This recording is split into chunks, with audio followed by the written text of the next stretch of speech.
Cyber নিরাপত্তা আইন সংশোধনযোগ্য নয়, বরং বাতিলযোগ্য বলে মত দিয়েছেন আইনজ্ঞরা। আইনটি বাতিল করে অন্য দেশের আদলে নাগরিকদের সুরক্ষা নিশ্চিতে নতুন আইন প্রণয়নের পরামর্শ তাদের। গণতান্ত্রিক ধারাকে অব্যাহত রাখতে সাইবার নিরাপত্তা আইনের মতো কালো আইন বাতিল করার সময়ের দাবি বলে মনে করেন তারা। আরও জানাচ্ছেন অধরা ইয়াসমিন। পুরানো দিয়ে নতুন নিতে আজই চলে আসুন আপনার নিকটস্থ ওয়ালটন শোরুমে। ডিজিটাল দুনিয়ায় নাগরিকদের সুরক্ষা দিতে সাইবার নিরাপত্তা আইন করার কথা বলা হলেও দিন শেষে তা অধিকার হরণের কালো আইনে পরিণত হয়। 2021 সালের ফেব্রুয়ারিতে ডিজিটাল নিরাপত্তা আইনে গ্রেপ্তার লেখক মোশতাক আহমেদ কারাগারে মারা যান।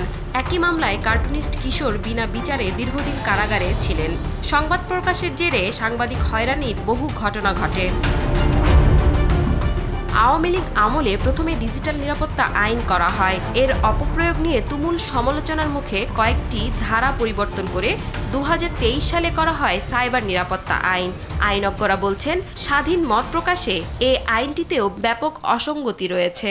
মানবাধিকার লোকজনদেরকে নিষ্পেষণের জন্য যা যা বন্দোবস্তের দরকার ছিল এই আইনে সন্নিবেশিত করেছে এবং সন্নিবেশিত করে সেটা কার্যকর করেছে এই গত স্বৈরাচারী সরকার, এবং যার ফলশ্রুতিতে এই আইনটা মূর্তিমান আতঙ্ক হিসেবে এই সমাজে দেখা দিয়েছে। আমাদের উন্নত দেশগুলোতে অনেক রিসার্চ করে ওখান থেকে আমরা ধারণা নিয়ে, এটা তো ফিলিপিন থেকে নিয়েছে, আমরা ইউকে থেকে নিতে পারি, ইউএসএ থেকে নিতে পারি। আইনটি সংশোধনযোগ্য নয় বলছেন মানবাধিকার কর্মীরা।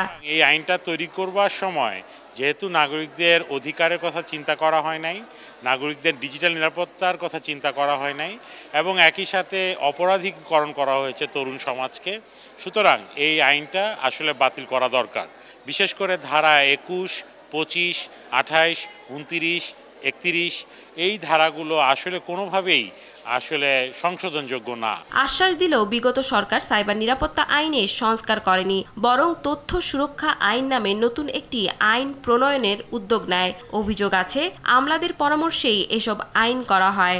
সাইবার নিরাপত্তা আইন হলেও আমরা শুরু থেকে যে সমালোচনা করছি সেখানে সাইবার কোনো অপরাধের বর্ণনাই নেই। যেখানে হচ্ছে আপনি আসলে বাকস্বাধীনতাকে খর্ব করার জন্যে, আপনার মত প্রকাশের অধিকারকে খর্ব করার জন্য, কোনো ক্ষেত্রে আপনার প্রাণহানি ঘটানোর মতো ঘটনাও কিন্তু ঘটেছে এই সমস্ত আইনের মাধ্যমে। স্টেক হোল্ডারদের সাথে আলাপ আলোচনা করে সেই সাইবার নিরাপত্তা আইন সত্যিকার অর্থে জনগণকে যাতে নিরাপত্তা প্রদান করে সেই আঙ্গিকে আইনগুলোর চেহারাগুলো পাল্টাতে হবে। সংস্কার করে সমাজে বৈষম্য দূর করার বার্তা দিচ্ছে অন্তর্বর্তীকালীন সরকার। তাই এই সরকারের কাছে মত প্রকাশের স্বাধীনতা নিশ্চিতে সকল কালা কানুন বাতিলের দাবি আইনজ্ঞদের। অন্তর্বর্তীকালীন সরকার আছে, তারা যদি একটা ছোট্ট কমিশনও করে দেন।